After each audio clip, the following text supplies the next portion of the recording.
sponsor al emisiunii, Fundația Art Production, Gigi Căciuleanu, Romania Dance Company.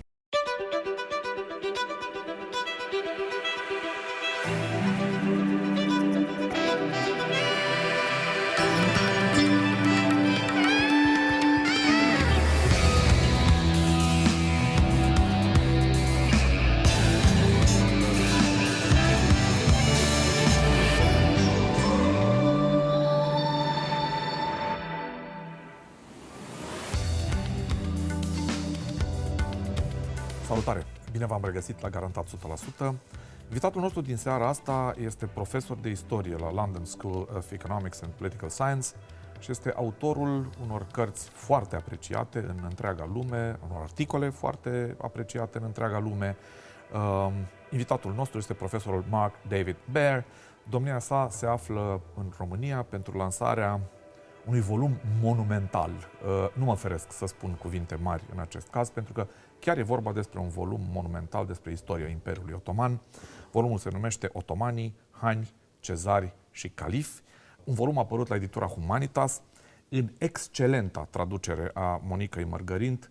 Țin să remarc această traducere pentru că asta o știm cu toții. E un element esențial și avem de-a face și cu o lucrare monumentală, dar și cu o traducere minunată. Professor Baer, thank you so much for accepting this invitation. Bună seara, merci. Bună seara. Thank you for this monumental book. It was fascinating to read it. You stay with it. Simply as a reader, you just stay with it, which is wonderful. Lots of our viewers would be surprised to find out that the Ottoman Empire is a very heterogeneous structure, socially, culturally, religiously. How was it possible for an empire that we think that it was very homogeneous, religiously speaking, to be populated in its highest hierarchies of administration by Christians, by Europeans, by Jews? How was that possible? Thank you for having me on the program. So we often think today from our nation-state perspective, whether we're in Turkey or Romania, and we imagine that the people in this region were always like us, and they were always the majority. Yep. But before modern times, much of Europe, much of the Middle East was controlled by empires. And the Ottomans, for example, ruled over a subject people, most of whom were Christian, for the first two-thirds of the empire's history. So there has to be an element of practicality in the eyes of the administration, because they're a minority and they're trying to rule over all these different peoples, and they want to incorporate the best of the human resources they have. So sometimes that meant allowing, in the Ottoman case, Jewish physicians to remain Jewish but serve in the palace as a palace physician. Other times it meant allowing Christians in southeastern Europe to remain Christian while serving as cavalry in the Ottoman army. That's right. But as you mentioned, the Ottomans themselves created a new ruling class called the Ottomans. And these people were largely made up of converted Christians. It seems very difficult to understand. How was it possible for Jews to become ministers in the administration? This is very hard to understand because people think sometimes that Islam is something very strict from all points of view. How was Islam, as a matter of fact, at that time? In pre-modern times, in the book, I talk about tolerance. And tolerance isn't what we think of today. Today we think of coexistence, where we don't imagine that our religion is necessarily superior to someone else's religion, but we imagine that in this nation state, say of Romania, there's Christian citizens, there's Jewish citizens, there's Muslim citizens. We're all Romanian citizens equally. Well, but in pre-modern times and empires, there were, of course, distinct hierarchies. So in Ottoman law, which was made up of Islamic law and secular law, Muslims actually had the most legal rights. So Christians and Jews were tolerated, but they fit into the hierarchy beneath Muslims. Just as women had fewer rights than men, and slaves had very few rights compared to free people. So this was a system of tolerance in which the rulers decided that they would tolerate all this diverse people, but keep them in hierarchies. You express a definition of what you understand and what was understood by tolerance. It's a very nuanced definition.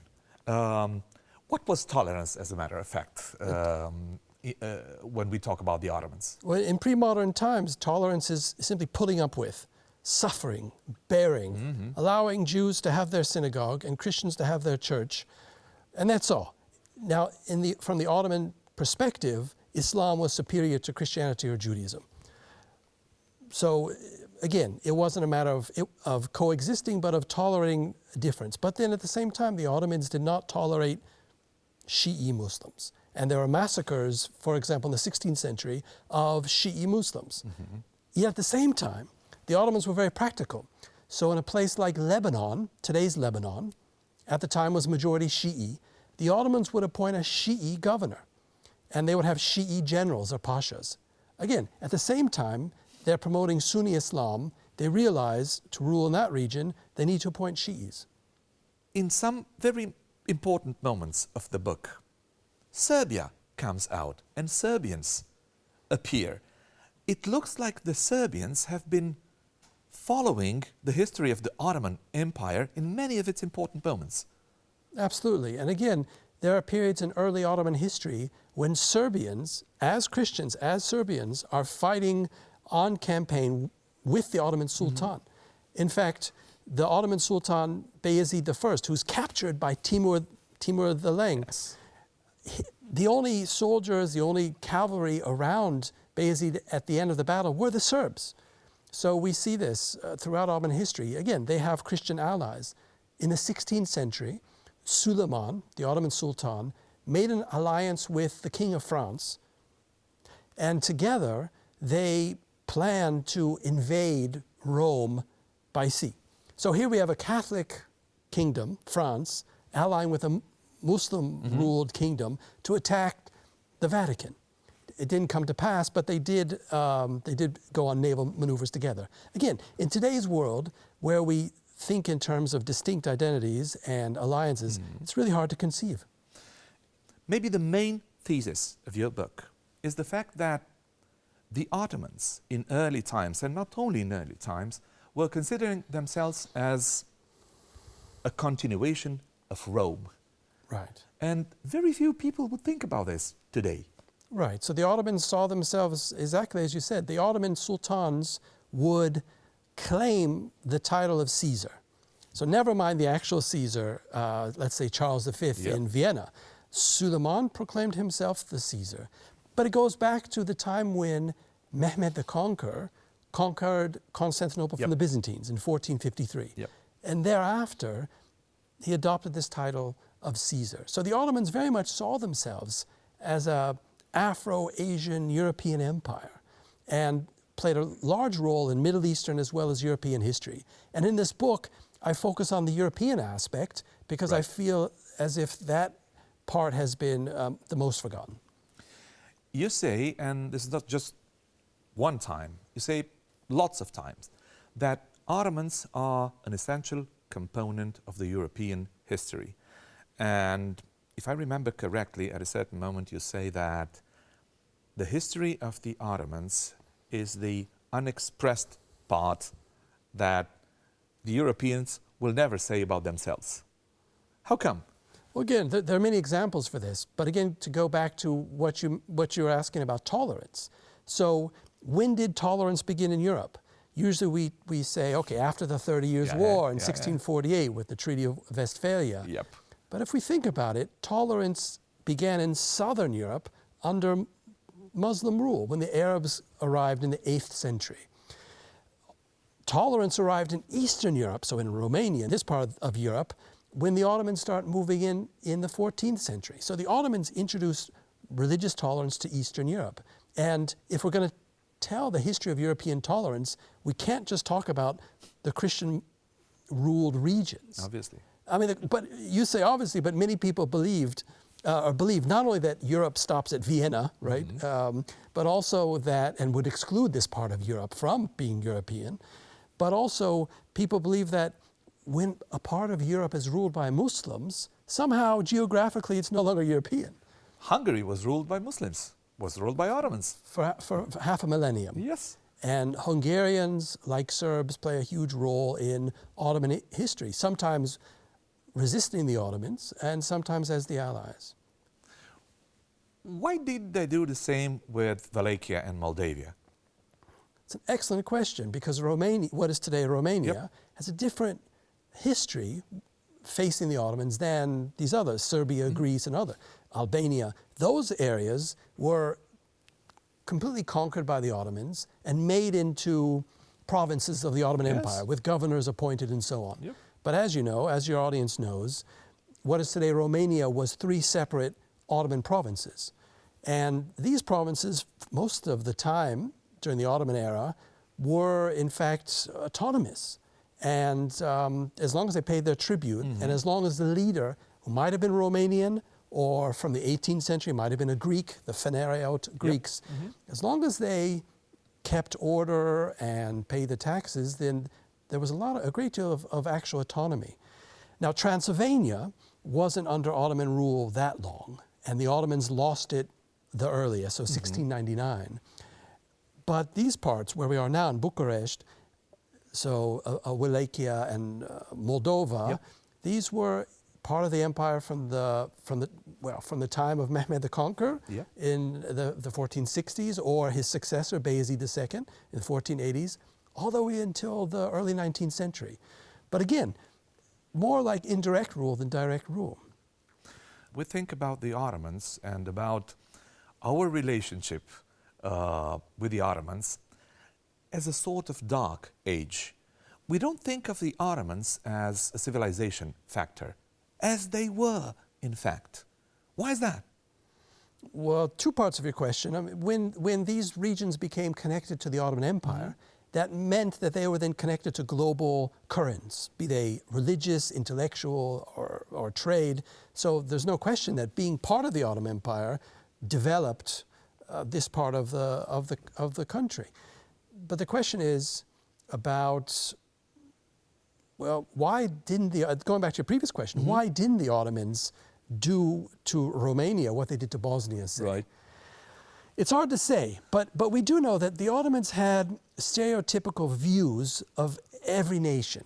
So they believed, for example, that Croatians, for whatever reason, would be excellent prime ministers, excellent grand viziers. And they believed that Albanians would be good in this part of the military. And I already mentioned Jews as doctors and so on. So they had these views of nations having an innate ability. And so these were more developed, these views, these I don't know what prejudices, were more developed in the areas that they directly conquered. Now, some of the negative views towards people in this region come from such strong figures as Vlad Tepes, right? The Vlad the Impaler, who resisted Mehmet the Conqueror and shocked him by killing all those Ottomans. Incidentally, I had a long section on Vlad. A Romanian reader asked me, why is there so little Romanian in the book? Not because it wasn't important, but because the book became too long, and I actually cut out the section on Vlad the Impaler. It was very interesting to find out that the guy who invented the biggest cannon ever seen in the siege of Constantinople was a Christian who was exiled from Hungary. This is a premiere in terms of military action, in terms of siege. How was that moment of taking Constantinople?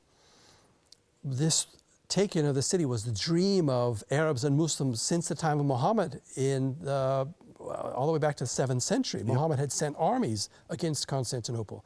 So this was something that was there. The Ottomans were in power because they were in power. They had no legitimacy otherwise. They were simply the strongest kids on the block that had defeated all the other Turkish claimants to kingdoms in that part of the world, and they defeated the Byzantines. But they did not descend from Genghis Khan, as some other dynasties could claim. They also had no connection to the Prophet Muhammad. They couldn't claim any of that. So all they can do would be to take power and then be just rulers. So taking Constantinople meant that they took the grandest city of Europe at the time. Well, by that time it had really shrunk to an island of Byzantine purple amidst a sea of Ottoman green or red or what have you. But taking that city was transformative for the Ottomans, because as I mentioned, that's when they started, the rulers started saying that I am the Caesar, and that's when they were more solidly located in Europe.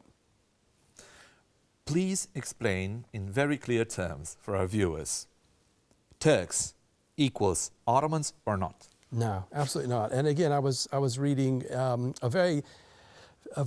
excellent history of it's a history of the Romanian people, and there's a large section on medieval Romania, and the chapter title is Ottoman Turks.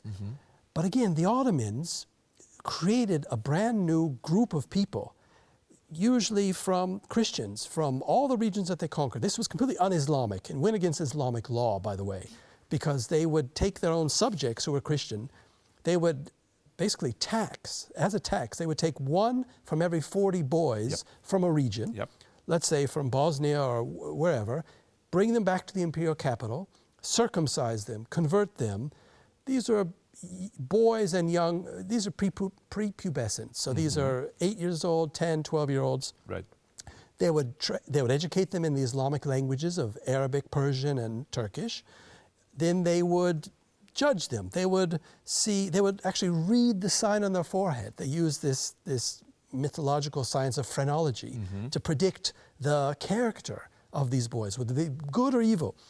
And then, based on the boys' merits, they would either go into the military, the elite Janissary Corps, or they would go into imperial service as administrators and become ministers, viziers. It's all based on the boys' abilities. So in so doing, they created a new group of people. So these were not Turks, by the way, right? What I'm trying to say is these were Croatians and Bosnians and Romanians and Germans and whoever's. The Ottomans also had eunuchs in the palace. And they had eunuchs from the Caucasus who had white skin, obviously.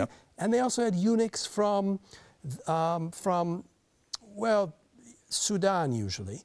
So they had black eunuchs who then guarded over the royal family and the women of the imperial harem. So the Ottomans were just bringing in all kinds of people. And so not only though for men, not only boys and men, but also the Ottomans brought in many thousands of women, again, Christian women, usually from southern Russia, who were sold as slaves to the palace.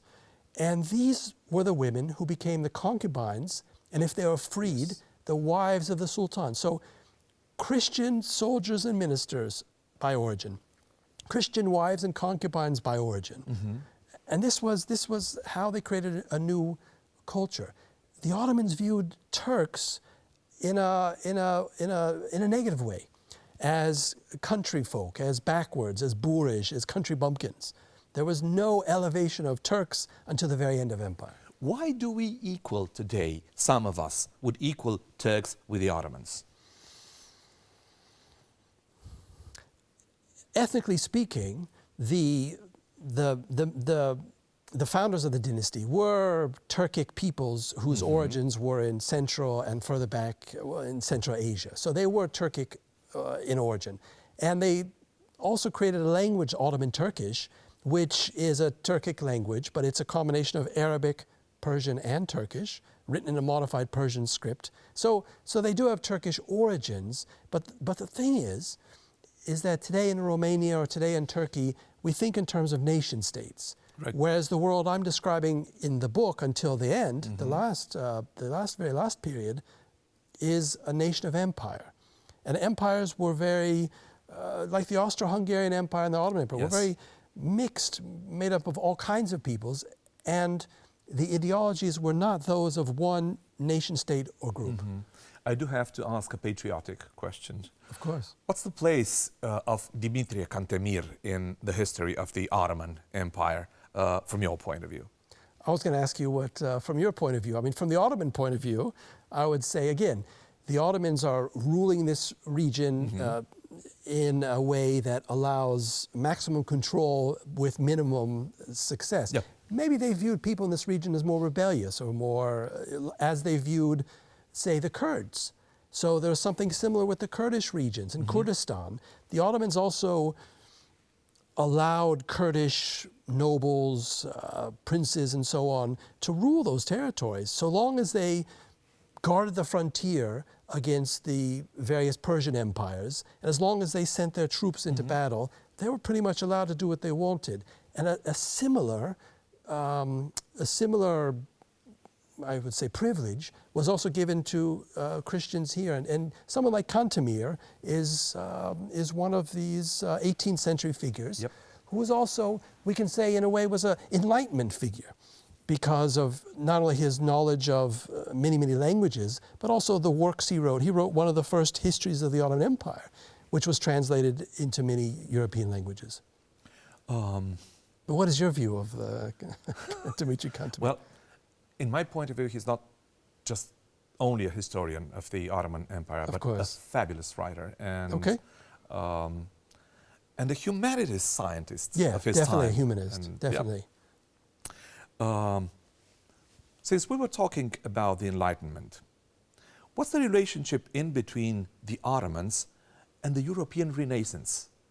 Because you have dedicated chapters in this book about the relationship in between the Ottomans and the Renaissance. That's right. And a couple of chapters. So one of the chapters describes how the Ottomans saw themselves as Renaissance princes. And I always take my students in London to the Renaissance galleries of the Victoria and Albert Museum, because there, amongst the portraits of various Renaissance figures, is a portrait of Mehmed II, Mehmed the Conqueror. And other than perhaps his headgear, he is depicted exactly like any other Renaissance prince. And the museum also has his medallions that he also had struck by an Italian Renaissance artist, in which he's dressed in Byzantine dress. So the same artist made a medallion of the last Byzantine emperor and of Mehmed II in the same dress. So you could say, okay, fine, there's one artistic example, but was it more than that? I think it was more than that, because the Ottomans also, someone like Mehmed II, he was a soldier and he was a sultan, but he was also curious. And he also learned a number of languages. And if you look at his library, the contents of his library in the palace, he had books in Greek, he had books in Hebrew, he had books in Armenian, and then in the Islamic languages. So he had a core of translators and a core of scholars from East and West. And in fact, it's that Eastern knowledge that the Muslim societies preserved, which was then fed into Europe through Muslim and Jewish translators and commentators in Spain, that eventually would percolate its way to Italy and would lead to what was called the Renaissance. People often ask, they say, well, why wasn't there a Renaissance in the Muslim world? Yes. Well, what is Renaissance? It's a rebirth. It's believing that there was this lost knowledge and it's reclaimed. Well, the Muslims never lost that knowledge. The Muslims and the Jews kept those ancient Greek texts. They translated them into Arabic and into Hebrew, but they also commented on them, expanded them.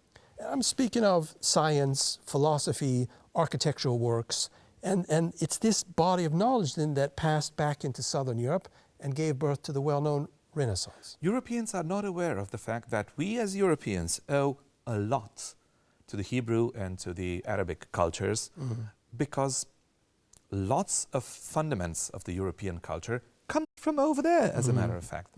But why don't we know that? Well, again, it has to do with our imagination. I mentioned earlier how many people in Western Europe believe Europe ends, at Vienna, the capital of the Austro-Hungarian Empire. Others might push it further east. However, in my book, I tried to, in fact, at one point I write that my Europe goes from London or the far west to Baghdad. If we're thinking in terms not geography, but thinking in terms of intellectual and religious and political exchange, it's a unique and connected zone. What was the condition of women in the Ottoman Empire? Sultana is a title, but no woman was able to rule de jure. Although when there were boy sultans, women were ruling de facto. But an Ottoman sultana would never be able to have the allegiance of the army or the ministers. So but the power of some women was consistent. power was great moving into the late 16th and early 17th century. And so again, when you had Mehmed IV, who was a 7-8-year-old sultan, actually his mother was the one who was calling the shots. So I've read archival material where the mother, standing behind a curtain, is telling the Grand Vizier who to appoint and who to fire, where to build a fortress, when to attack the Venetians. So these are very well educated. Again, it goes back to the harem, and this the question of the harem. In the West, we've also, through Orientalist paintings, we've been led to believe that the harem was this place where all kinds of nude women walk around, and right. the sultan will just walk in and say, "I'll take this one tonight." Yeah. Nothing further from the truth. Usually the sultan's mother chose his sexual partner, which isn't very, appealing to most men. And the sultans there also was a policy of having, when they had a son with a woman, that was the end of their sexual relationship. She, the concubine, would then take the son to a provincial capital, and then she'd be responsible with another minister of government, perhaps, to raise that boy in the arts of governance and war, so that when the father died, all the sons and their mothers would race back to the capital to try to enthrone him. So the harem was, now, the wife of the current leader of the regime in Turkey received a lot of ridicule for saying that the harem was a school. But in fact it was. The harem was a school for women, just as the palace was also a school for young boys who became pages and then janissaries or viziers. So in fact these women, many of whom came from Russia or were Circassian or what have you, they were converted to Islam and educated in the harem. It's quite a delicate topic, but let's talk a little bit about sex in the Ottoman Empire, because this is a fascinating chapter, and lots of people wouldn't ever imagine how was it. Well, again, we have to think about Renaissance culture and ancient Greek culture and the almost worshiping of young boys by mature men. Right. Was something in ancient Greek culture. It was also something in medieval and Renaissance culture. So as the Ottomans were part of Europe, it shouldn't then be a surprise that Europeans and Ottomans would also share in this culture, whether it's in England, Italy, or in the Ottoman Empire. Now there were those religious people who believed that staring at the visage of a young boy would bring them to, closer to the divine. So there were Platonic elements of it. But then there are also very clearly, very explicitly, very openly discussed relations between men and boys. And again, the idea goes back to hierarchy and power. So the Ottomans tolerated men having sexual relations with women who were considered inferior, boys and girls. Was it abusive? As we see it today, the notion of abuse, was that abuse?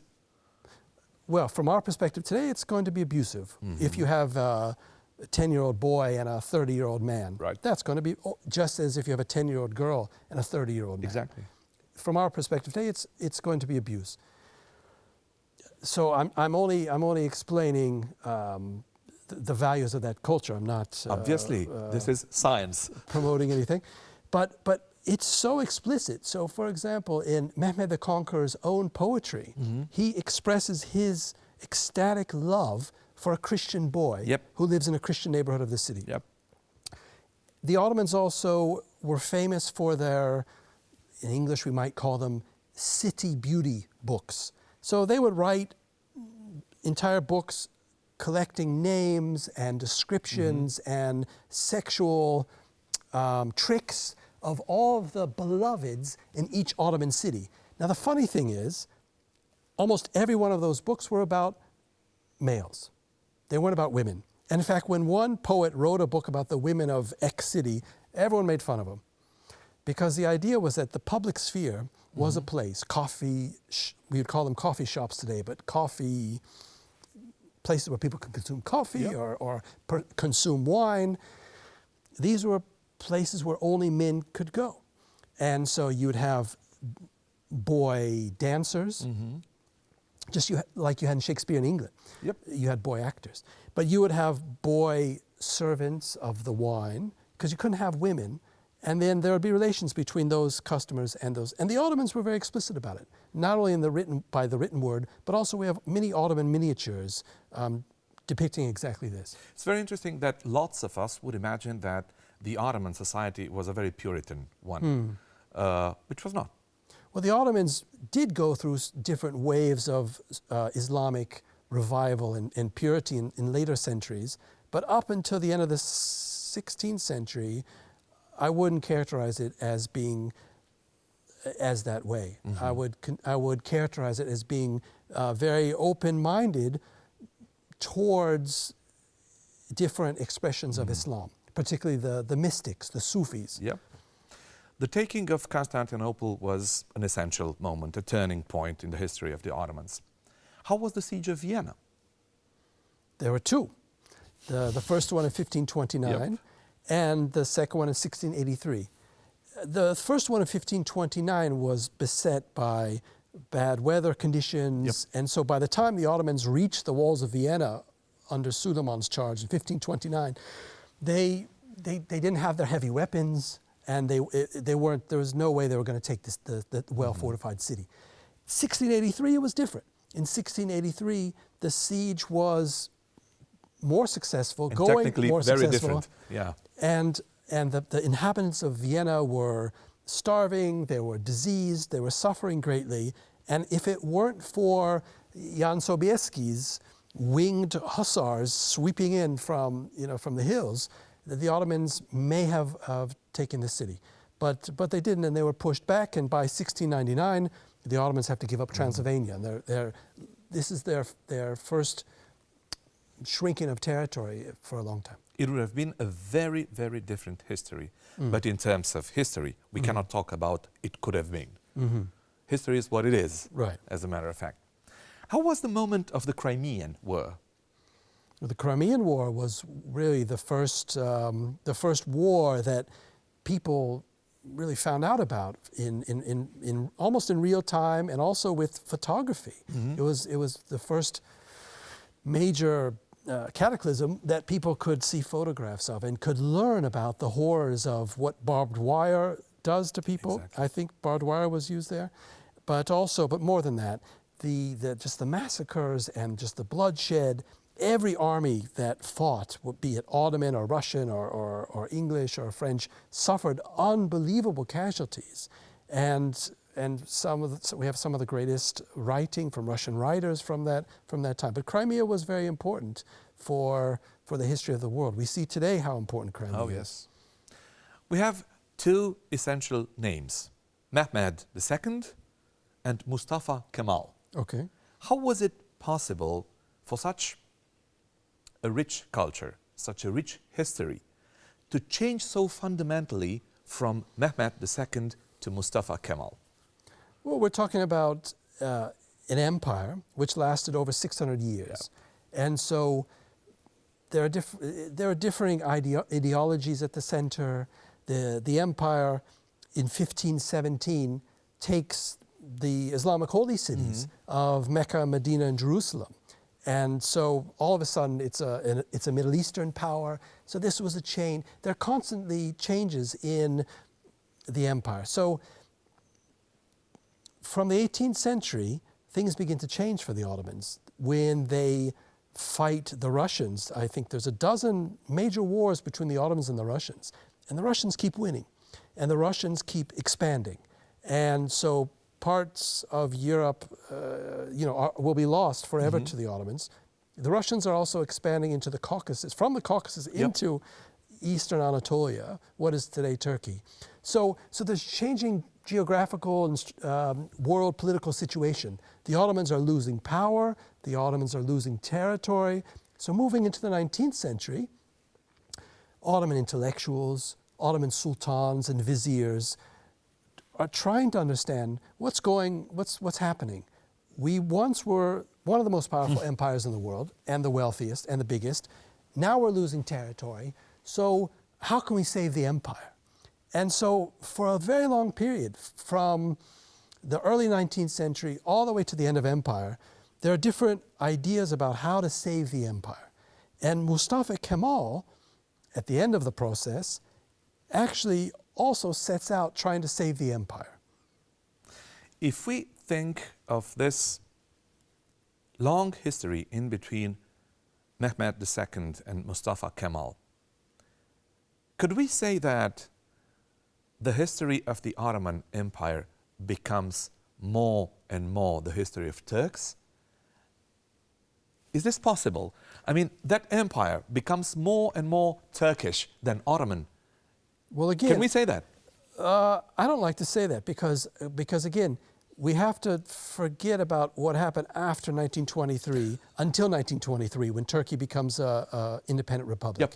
We need to think about the empire from 1280 when it begins till 1922.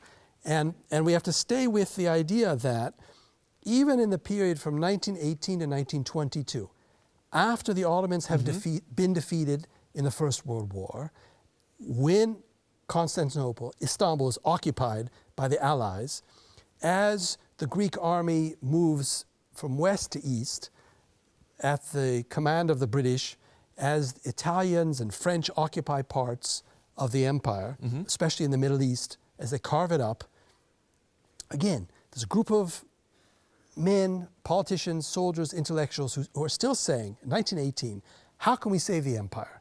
They still want a caliph, a Muslim religious leader, at their head. They still want a sultan at their head. The one in Istanbul they see as a traitor because he's doing what the Allies want. But nevertheless, in Turkey, this is called the Turkish independence struggle. Yes. But it really wasn't. What it was a struggle by the Muslims that remained in the empire, Turks, Kurds, Arabs, Chechens, you name it, for the empire.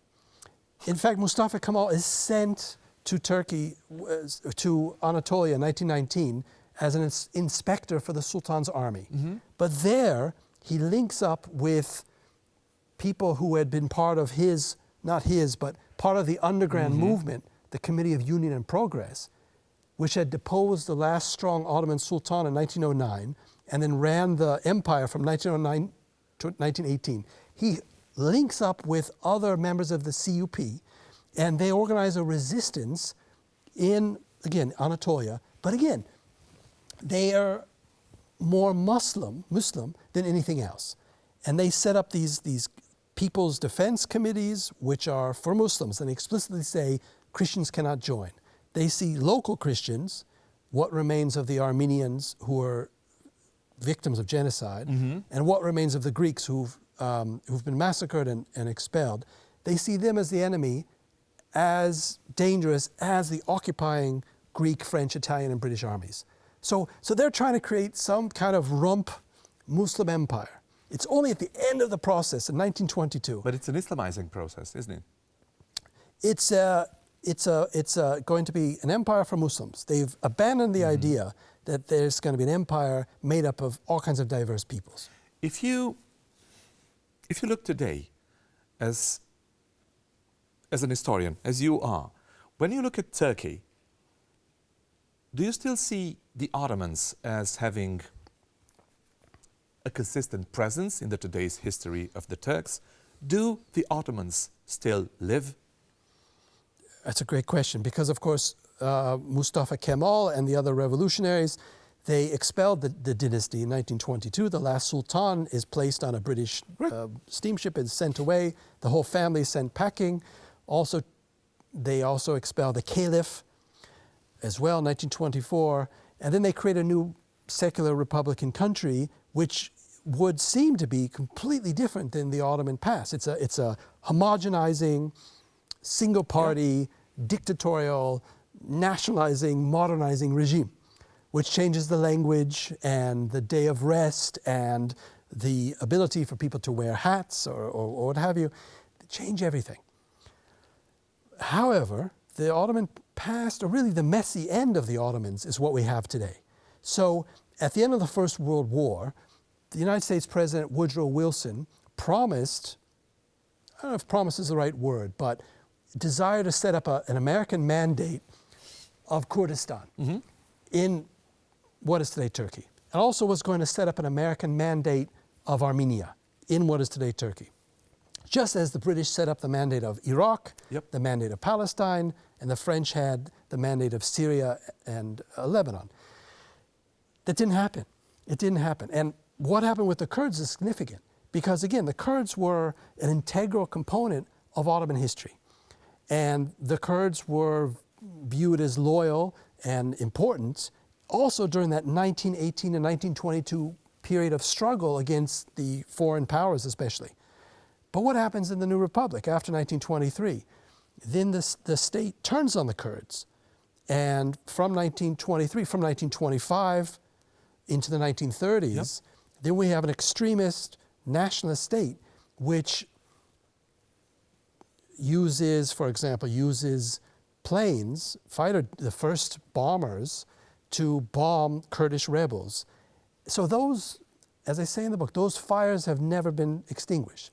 So just as Turkey the new Republic of Turkey was bombing Kurdish rebels in 1925, here we are 100 years later, and Turkey is not only killing Kurds in Turkey, but also in Iraq and Syria as well. Professor Baer, thank you so much for accepting this invitation. Hours and hours would be very nice to talk about this book and about the history of the Ottomans, but thank you for this fascinating book and good luck with everything that you do. Thank you for having me on the program. Thank you. Thank you. Amintesc din nou Marc David Baer, Otomanii, Hani, Cezari și Califi, un volum absolut excepțional, un volum eveniment, o lucrare monumentală pe care merită să o citiți. E o lectură fascinantă și ține mai bine decât un serial foarte bun.